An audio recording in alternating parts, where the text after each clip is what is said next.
Okay, we got to talk about it. The Women's Royal Rumble match. I'm going to tell you this in order. Sasha Banks, who is dressed as what's-her-face in... Sailor Moon. Sailor Moon. Is her name Sailor Moon? I think so. Show? Okay. Not sure. Anyway, Melina, which I was actually surprised about. That was really cool. Mm-hmm. Tamina, Kelly, Aaliyah, Liv Morgan, Queen Zelina, Bianca Belair, Dana Brooke, Michelle McCool, Sonya Deville, Natalya, Cameron, Naomi, Carmella, Rhea Ripley, Charlotte Flair, Ivory, Brie Bella, Mickie James. That was fucking awesome. Yes, Mickie James came out with the hardcore country, and she was announced as the Impact Women's Champion. And people lost their damn minds. It was kind of cool, actually. It was a moment, and they said that was the Impact Women's Champion on the marquee, but I was being really nitpicky about it. I think it's just, it's just one of those typical things where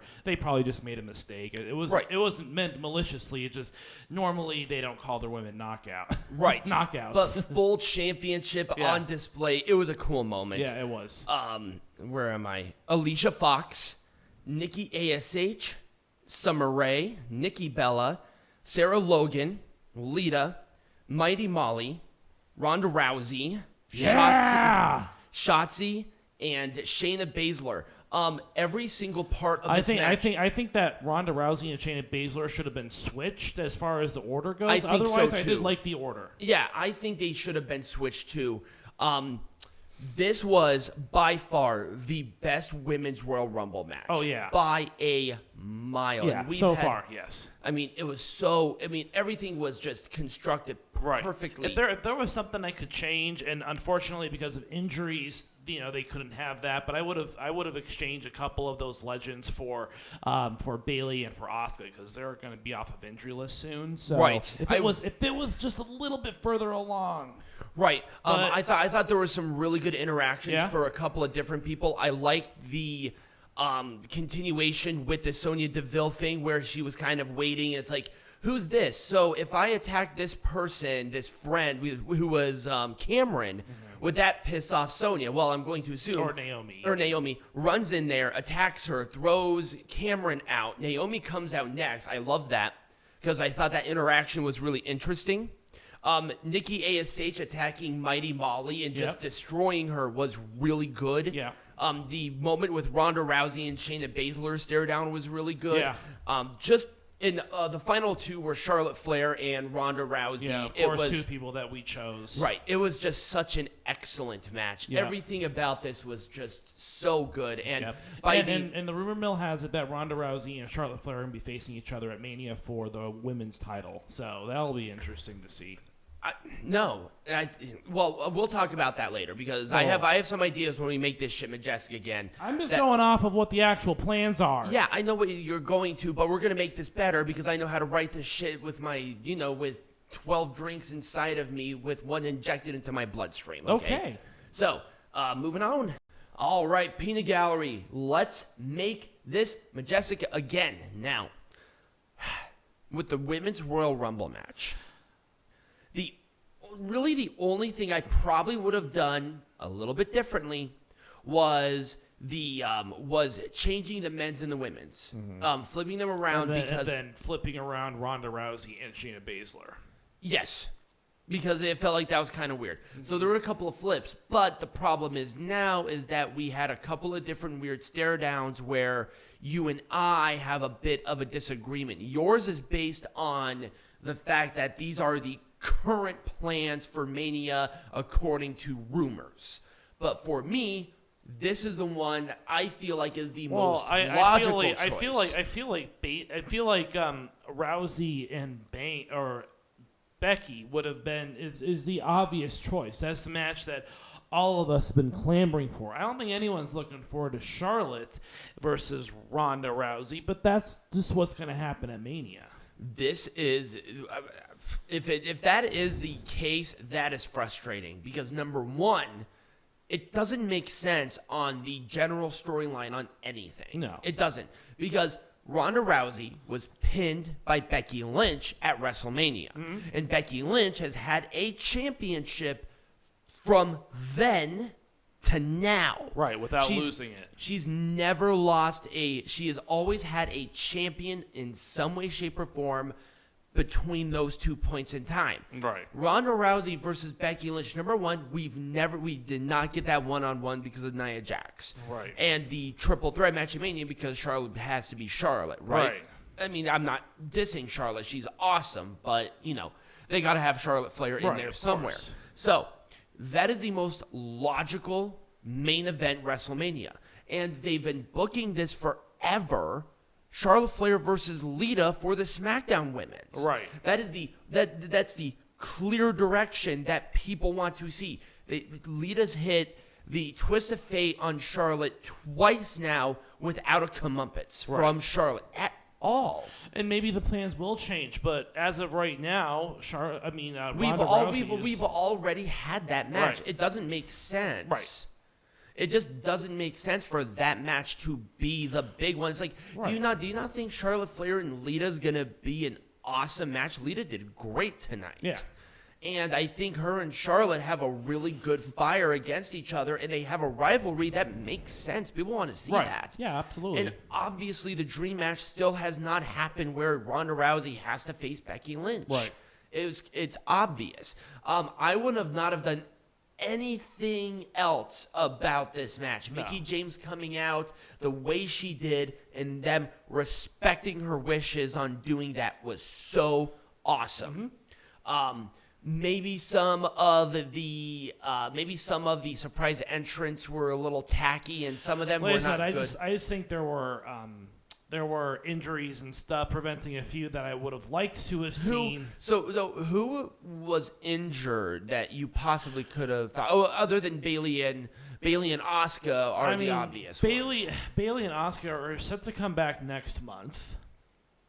So, I was hoping that maybe they would been able to come back in such a way, but that's one of those things. Also, remember Lacey Evans is still signed with the company, and right? She's training right now to come back into the ring again. I know. She had kind of a rough pregnancy too. It's just circumstantial, whatever. It would have made it a little more impactful if it was that way. Right. Was there anybody that really stood out to you as like somebody that could be a big thing later?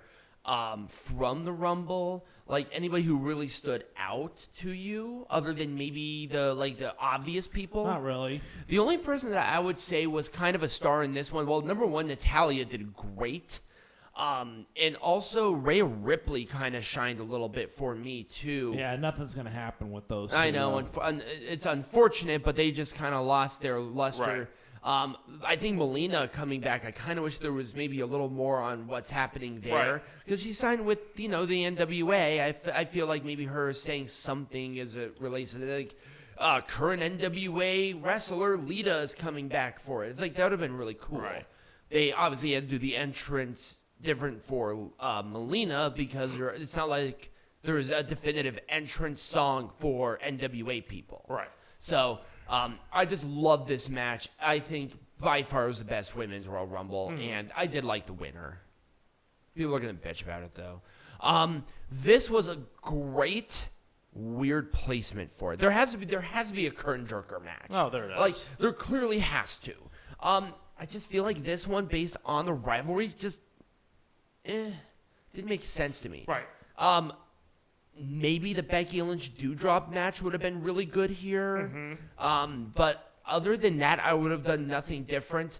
I really, really wish they could have done something with Mox, though. Well, see, that's the only thing, is that I wish that Mox would have shown up. It's hard to bring up the Shield without all members of the Shield. It is. And Seth Rollins coming out. I feel like Mox should have been involved in some way. Right. I think that would have been really cool. I'm pretty sure you would have been okay with it. Well, yeah. But at the same time, it's like, I just don't know what the relationship is with AEW right now. So it's just really hard for me to get fully invested into a storyline relating to the Shield without all members of the Shield. Right. It's it's weird. Like all the packages, you clearly see him. They're trying to edit him out.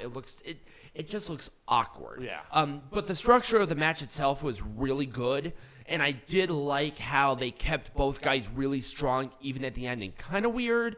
Would have maybe done something a little bit different, but it is what it is. The emotion was perfect, though. It was definitely an emotional match. I enjoyed it. Men's Royal Rumble should have been match number 2. Yep. I was very disappointed with these, quote, surprise entrants. Yeah, I was too. You know, I understand that maybe one or two of them was warranted, but you got people on NXT who need to be called up to the main roster. Right. You have NXT. You have a bunch of great people there. What about, like, Braun Breaker or something? No, not Braun Breaker. Tommaso Ciampa. I'm talking about, like, your Tommaso Ciampas, Pete Dunnes, who have had matches on the main roster. I think Pete Dunne was in a Royal Rumble. Remember, well, see, they don't consider NXT a third brand anymore. I know, and that's so sad. But like I said, I know that there are some people who are on the NXT roster who have been doing matches on the main show. Right. What a great way to introduce them to the main roster. Right, put them in something like this, but they just don't want people to start screaming NXT. NXT, it's like, you're not going to win this. Mm-hmm. I mean, these people are going to be coming from NXT. They know them. Especially with a person like Tommaso Ciampa who bleeds black and fucking gold. Right. And if you don't have that, then why are you bringing back, bless Shane McMahon's heart, but for God's sake. I don't want to see Shane McMahon. Right. Unless there's a storyline with him going into Mania, but I don't know what that is. Right. At the very least with Johnny Knoxville, there was a storyline going into it, and they built something with it. Right. And it had a satisfying conclusion. It was obvious that he's a huge wrestling fan because he was taking moves. Like, he was getting hit with Styles and getting frog splashes. The guy was invested. Right. And I like people who are at least invested into the match itself. Right. And I think with Lesnar, I don't want to say Lesnar was a bad choice, but there was there was another way. They are booking themselves into a corner. I know. And that's a problem because they just want to do Reigns and Lesnar for God knows what reason. Well, and I was hoping that it would. I'm hoping that Lesnar decides to go for both titles on 2 separate nights, have him win both champions. But I'm all about that title unification. I don't think it's going to happen because of the relationships that WWE has with two separate networks, with Fox and with USA. Right, with NBC, but it's just I don't know. Yeah, it was a very weird match. Weaker than it should have been. Yeah, Rumble. It was a weak Rumble. If it wasn't the main event, I probably would have forgiven a lot more on it than I did. I would have not have booked this anything different. I thought Doudrop looked very strong. Mm-hmm. She was very confident in the match. Becky Lynch played that, oh my God, I don't know how to beat this woman perfectly. Mm-hmm. But the problem is that this is a double heel title match. No one cares. Right. And also, it was in such a bad place, especially after such a great Rumble. Mm-hmm. It's like, if you want this to be, I don't think they wanted this to be a big match, but at the same time, I mean, Jesus Christ, they worked hard. Give them at least some sort of okay-ish placement. Mm-hmm. And I think that's what's hard about this for me is that the matches weren't bad, it's just the placement was off, so you just didn't get that, full experience. Once again, it shouldn't have been at the Royal Rumble. This should have been WrestleMania, SummerSlam, Money in the Bank, or even Survivor Series. Oh, no. This should have been next month at the Chamber.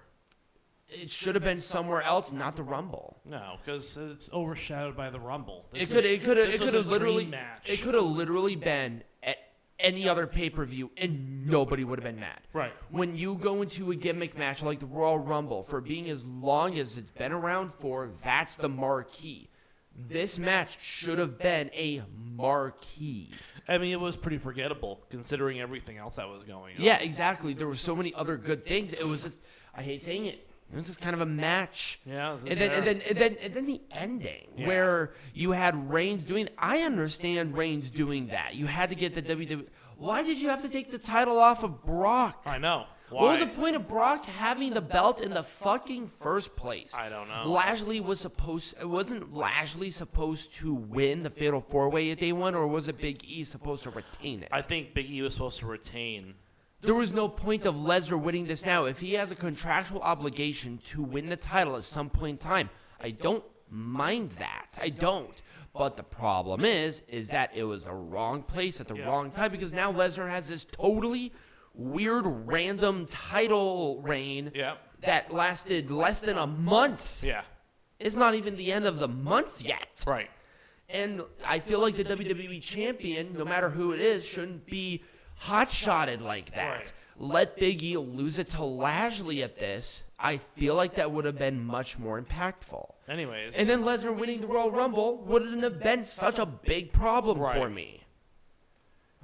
WWE just makes this shit so. I mean, number one, it's good for us, but number two, they just make it so complicated. God, yes. It was the placement of the match. It was weird. I knew this match was not going to be stellar going into it. It was not supposed to be a stellar match. I think this is the perfect kind of match for the Royal Rumble. It is. It's there.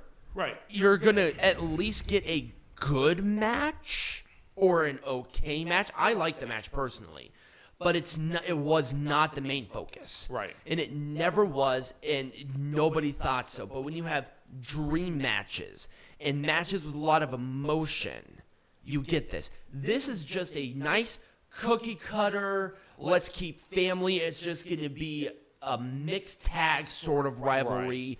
That's different. It's your one that appeals to the women, because Right. the women love this kind of match. Right. Blah, blah, This blah. is your appealing to that. This is your nice little cool down match where you're going to get a fun little match, but it's not going to overshadow anything. Right. But they put it at they put it in such a weird spot right before the main event after, the dream match. It was just all the way around such a weird thing. And to be honest with you, that was the end of the pay-per-view. Yeah. So next week, I have no idea what we're going to be doing, because the next 2 weeks we don't have any shows. Well, we got a couple debates that we want to do, so I think I only have one that I have written down. yeah. So we'll talk about it. We'll talk about it. To be determined. Right. So if you enjoyed this, remember to like, subscribe, follow wherever you're listening to this on, become a patron. Links for all of that is down below in the description. And as always, be Majestic.